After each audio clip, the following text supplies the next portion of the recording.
Chapitre 6. Foi, paix, assurance. Quand votre conscience a été réveillée par le Saint-Esprit, vous avez commencé à voir le caractère odieux du péché, sa culpabilité et les malheurs qu'il engendre, et vous ne le considérez plus qu'avec horreur. Vous sentez que le péché vous a séparé de Dieu, que vous êtes esclave de la puissance du mal. Plus vous vous débattez pour lui échapper, plus le sentiment de votre impuissance est vif. Vos mobiles sont impurs, votre cœur est souillé. Vous voyez que votre vie a été remplie d'égoïsme et de péché. Vous soupirez après le pardon et la liberté. Être en règle avec Dieu, lui ressembler, que faire pour arriver? Ce qu'il vous faut, c'est la paix, c'est le pardon du ciel, c'est l'amour divin dans votre âme. Cette paix, l'argent ne saurait la procurer, l'intelligence ne saurait y conduire, la sagesse ne peut y atteindre. Jamais vous ne pourrez l'obtenir par vos efforts. Mais Dieu vous l'offre à titre de don, sans argent et sans aucun prix. Elle vous appartient si vous voulez seulement étendre la main pour vous en saisir. L'Éternel dit, « Si vos péchés sont comme le cramoisi, ils deviendront blancs comme la neige. S'ils sont rouges comme la pourpre, ils deviendront comme la laine.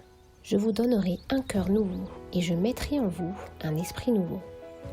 Vous avez confessé vos péchés et vous les avez délaissés de tout votre cœur. Vous avez pris la détermination de vous donner à Dieu. Maintenant, allez à lui et demandez-lui de laver vos péchés et de vous donner un cœur nouveau. Et puis, croyez qu'il le fait parce qu'il a promis. C'est là l'enseignement que Jésus a donné au jour de sa chair. Le don que Dieu nous a promis, il faut simplement croire que nous le recevons et il est à nous. Jésus guérissait les maladies de ceux qui avaient foi en sa puissance.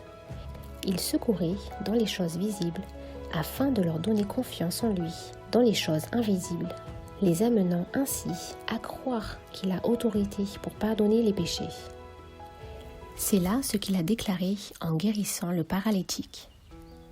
Afin que vous sachiez que le Fils de l'homme a sur la terre le pouvoir de pardonner les péchés. Lève-toi, dit-il au paralytique, prends ton lit et va dans ta maison. L'évangile de Saint Jean dit de même, en parlant des miracles de Jésus-Christ. Ces choses ont été écrites afin que vous croyiez que Jésus est le Christ, le Fils de Dieu, et qu'en croyant, vous ayez la vie en son nom.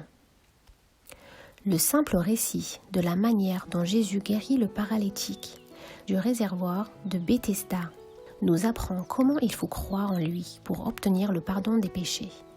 Considérons cette histoire. Ce pauvre malade était impotent. Il n'avait pas fait usage de ses jambes depuis 38 ans. Cependant, Jésus lui dit, « Lève-toi, prends ton lit et marche. » Le malade aurait pu dire, « Seigneur, si tu veux me guérir, j'obéirai à ta parole. » Mais non, il crut à la parole de Jésus. Il crut qu'il était guéri. Et aussitôt, il agit en conséquence. Il voulut marcher et il marcha. Il obéit à l'ordre de Jésus. Et Dieu lui donna la force de marcher. Il fut guéri. Comme lui, vous êtes pécheur. Vous ne pouvez faire propitiation pour vos péchés passés. Vous ne pouvez changer votre cœur et le sanctifier. Mais Dieu promet de faire tout cela pour vous par Jésus-Christ. Vous croyez à cette promesse. Vous confessez vos péchés et vous vous donnez à Dieu. Vous voulez le servir. Tout aussi certainement que vous faites cela, Dieu accomplira sa parole à votre égard. Si vous croyez à la promesse que vos péchés sont pardonnés et que vous êtes purifiés, Dieu transforme votre foi en réalité. Vous êtes guéris, tout aussi certainement que le paralytique auquel Jésus a donné la force de marcher dès qu'il a cru à sa guérison. La chose est dès que vous croyez. N'attendez pas de sentir que vous êtes guéri. Médite. Je le crois, la chose existe. Non parce que je la sens, mais parce que Dieu l'a dit. Jésus nous dit, tout ce que vous demandez en priant, croyez que vous l'avez reçu et vous le verrez s'accomplir. Mais cette promesse est à la condition que la requête soit selon la volonté de Dieu. Or, c'est la volonté de Dieu de nous purifier de tout péché, de faire de nous ses enfants, de nous mettre à même de vivre saintement. Nous pouvons donc demander ces grâces, croire que nous les recevons et remercier Dieu de nous les avoir accordées. Il ne tient qu'à nous d'aller à Jésus pour nous purifier et pour subsister devant sa loi sans confusion de remords. Il n'y a donc maintenant aucune condamnation pour ceux qui sont en Jésus-Christ. Dès cet instant, vous ne vous appartenez plus. Vous avez été rachetés à grand prix. Ce n'est pas par des choses périssables, par de l'argent ou de l'or que vous avez été rachetés, mais par le sang précieux de Christ, comme d'un agneau sans défaut et sans tache. Par ce simple acte de foi en Dieu, le Saint-Esprit a engendré une nouvelle vie dans votre âme. Vous êtes maintenant un membre de la famille divine et Dieu vous aime comme il aime son Fils. Maintenant que vous vous êtes donné à Jésus, ne retournez pas en arrière, ne vous arrachez pas à son étreinte.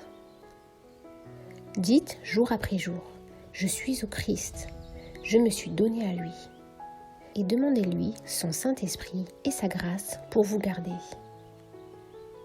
C'est en vous donnant à Dieu et en croyant en lui que vous devenez son enfant. C'est de la même manière que vous devez vivre en lui.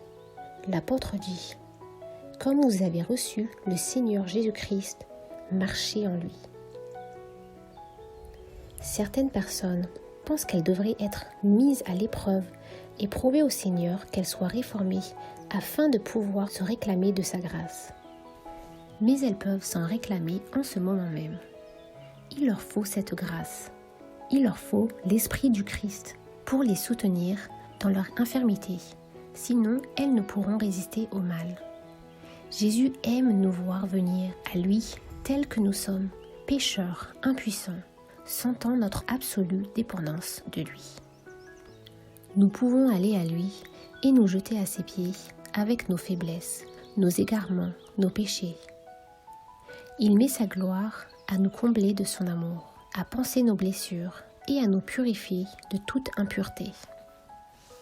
C'est ici que des milliers de pécheurs font erreur.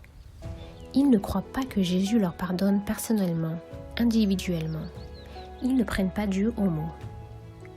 Tous ceux qui se soumettent au Seigneur peuvent savoir positivement que le pardon de tous leurs péchés leur est gratuitement accordé.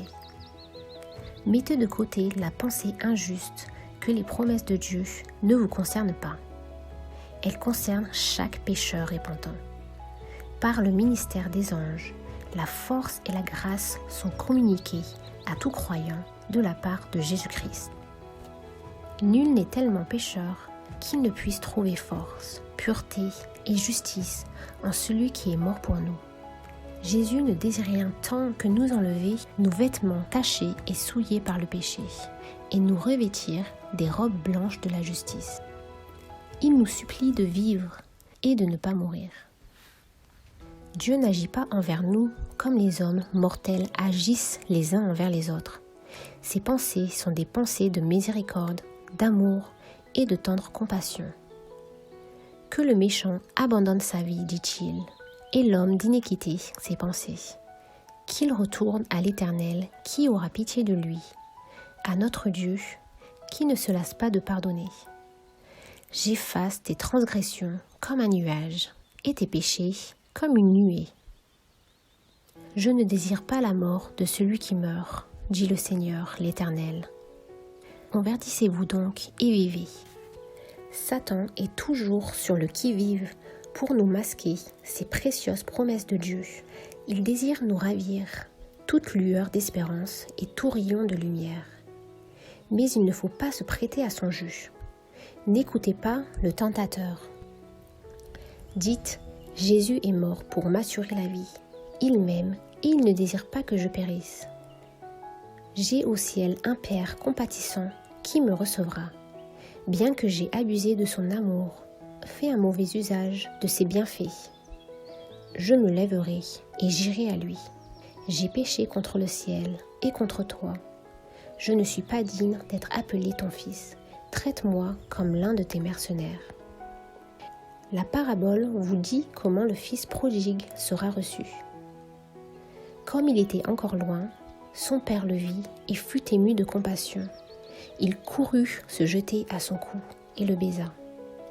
Mais cette parabole elle-même, si touchante qu'elle soit, n'est pas l'expression adéquate de l'infinie compassion du Père céleste. Dieu fait cette déclaration par son prophète. Je t'aime d'un amour éternel.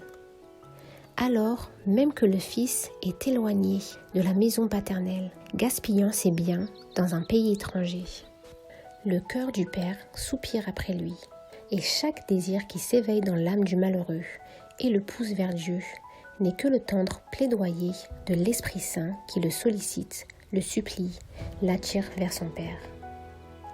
Les riches promesses de la Bible sous les yeux, pouvez-vous encore douter ? Pouvez-vous croire que quand le pauvre pécheur soupire après le retour et désire délaisser ses péchés, le Seigneur l'empêche durement de venir se jeter repentant à ses pieds ? Arrière de vous de telles pensées. Rien ne peut faire plus de mal à votre âme que d'y nourrir de si injustes soupçons au sujet de votre Père céleste. Il est le péché, mais il aime le pécheur au point qu'il s'est sacrifié lui-même pour lui dans la personne de Jésus-Christ.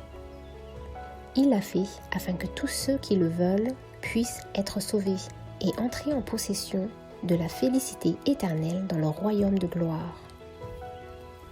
Quel langage plus fort et plus tendre aurait-il pu employer pour exprimer son amour envers nous ? Voici ces paroles. Une femme oublie-t-elle l'enfant qu'elle allait ?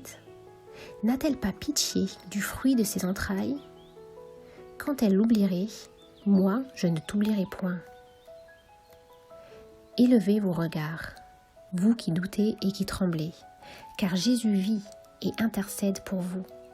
Remerciez Dieu pour le don de son cher Fils et demandez-lui qu'il ne soit pas mort en vain à votre égard. L'Esprit vous invite aujourd'hui. Venez à Jésus de tout votre cœur et vous pourrez vous réclamer de sa grâce. En lisant les promesses divines, souvenez-vous qu'elles sont l'expression d'un amour et d'une compassion ineffables. Le grand cœur de l'amour infini se penche irrésistiblement vers le pécheur. En lui, nous avons la rédemption par son sang, la rémission des péchés. Oui, croyez seulement que Dieu est à votre secours. Il désire restaurer dans l'homme son image morale. Quand vous vous approcherez de lui par la confession et la repentance, il s'approchera de vous avec la miséricorde et le pardon.